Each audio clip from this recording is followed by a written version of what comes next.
My name is Hubert, This is Herbert. and we're sending our sound waves to you on our special little podcast done by our sound guy who did a little bit of a bang-up job, but that's all right. We will be talking about Clash Royale today.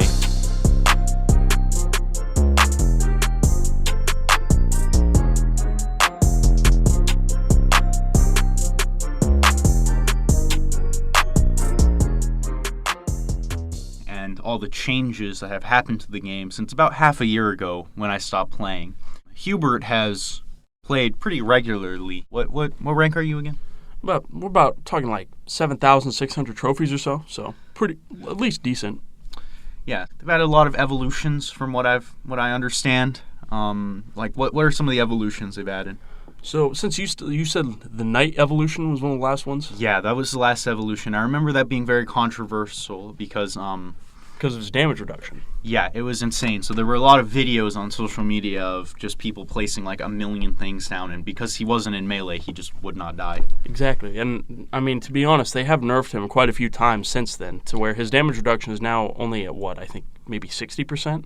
That's still very high, but it seems a lot more balanced. Definitely just wanted people to buy the evolution before they nerfed it, so... Exactly. And that's where I think a lot of the controversy involving evolutions comes from, is the fact that when they're released, they're almost always very, very strong, and then are nerfed the season afterwards when most free-to-play players would try to get them.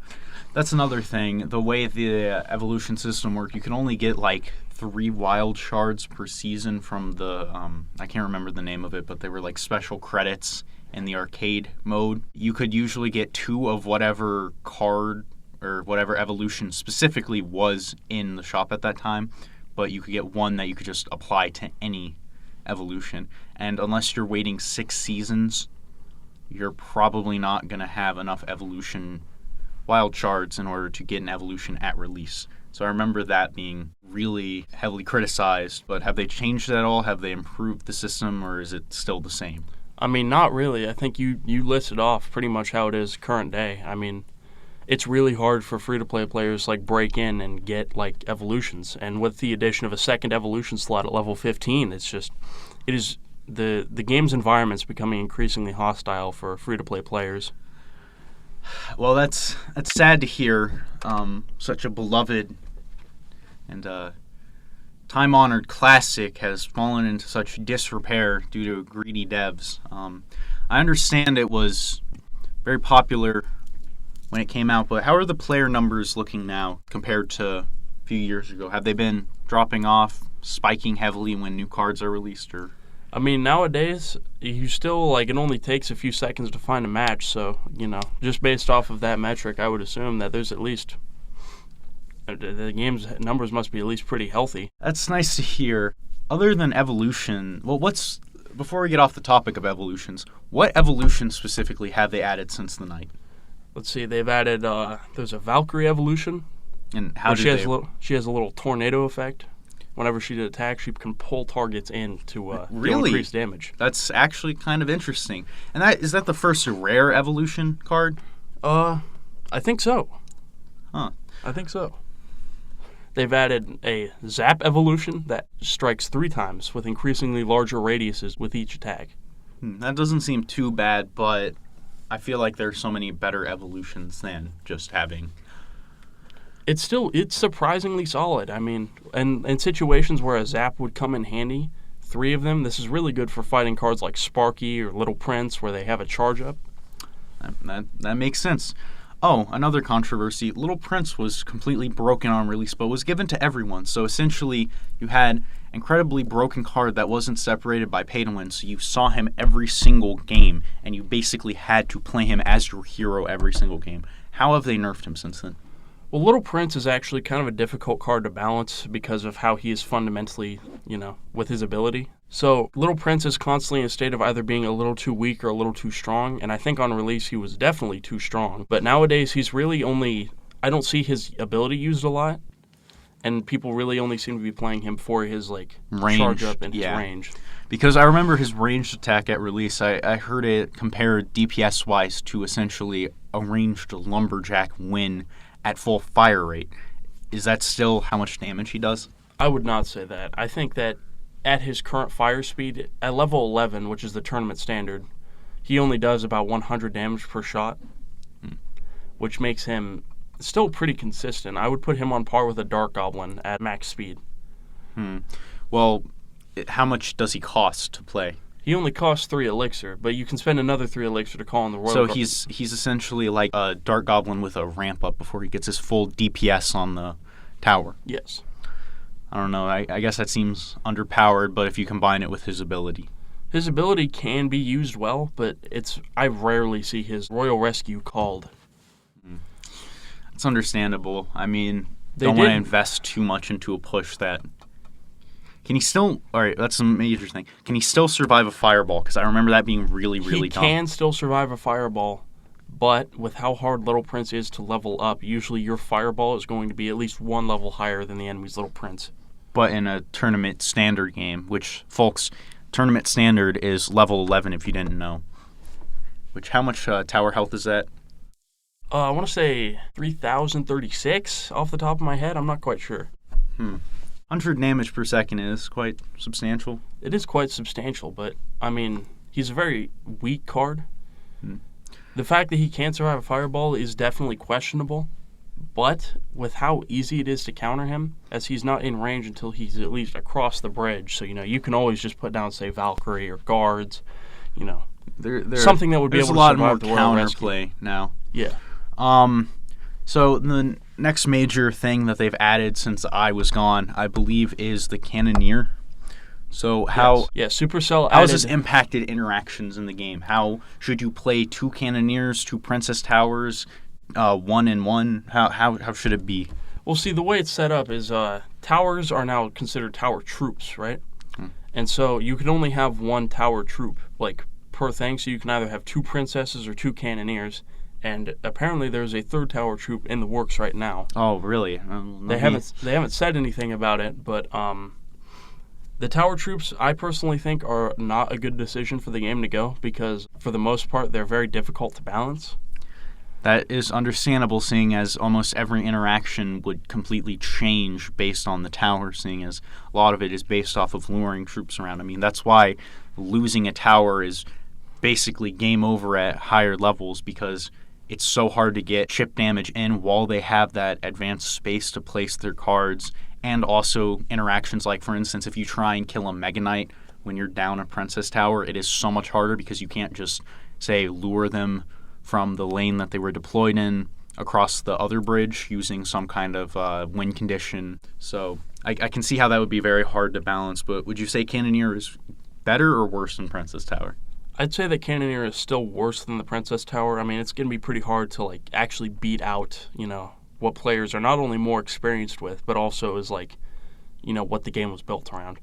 The Cannoneer is still pretty solid. At higher ranks, I see him more and more as I, climb the trophy ladder. He does pretty solid damage. He does over 450 damage a shot. Oh, really? Which is pretty good, That's really good for taking out, tankier cards like you were talking about the Mega Knight or, like a Golem.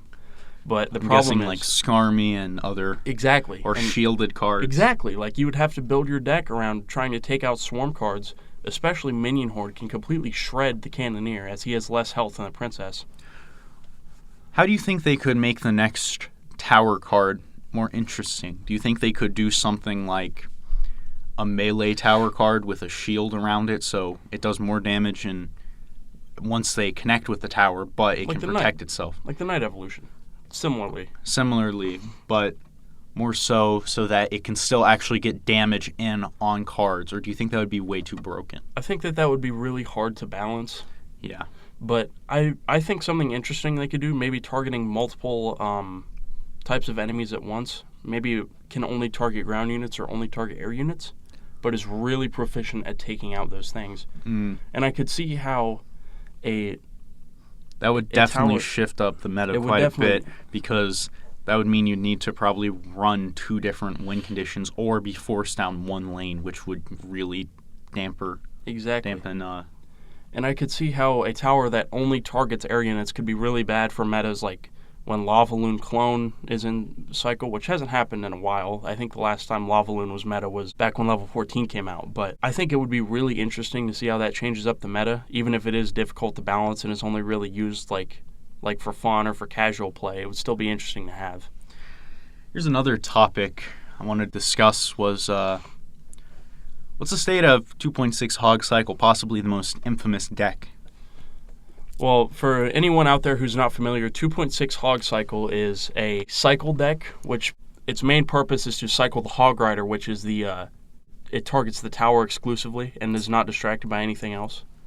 So the Hog Rider is the most expensive card in this deck, alongside the Musketeer, which is a powerful ranged unit with low health. And Glass cannon, if you will. A glass cannon, yeah. Similar to the Wizard, or perhaps what she called the Witch. The Witch isn't really a glass cannon, but anyways. Which is like one of the worst cards in the game. But anyways, this deck predominantly revolves around cycling the Hog Rider as fast as you can while defending with very weak, very cheap units involving the Cannon, the Musketeer, and the Ice Golem, Skeletons, and Ice Spirit. And that can be, I think it's very infamous because a lot of players see it as a very low-skill deck. Yes, and I think it's not just that. It's infamous because you play against it so many times, and I think that's somewhat where the low-skill view comes from. It's not, if you were playing this deck in a world where it never existed before and you didn't know how to play it, it'd be incredibly difficult. But since you play against it so many times, you know exactly how they're going to counter your cards.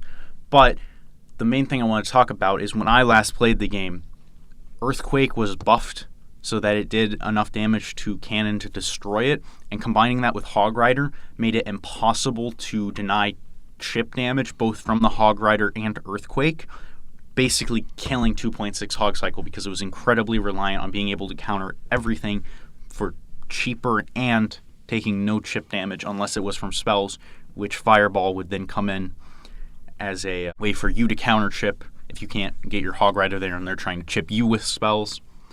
Have any evolutions come out? I know you've mentioned the second evolution slot being added at level 15.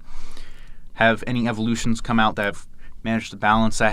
Has Earthquake been nerfed enough where 2.6 is back in the meta?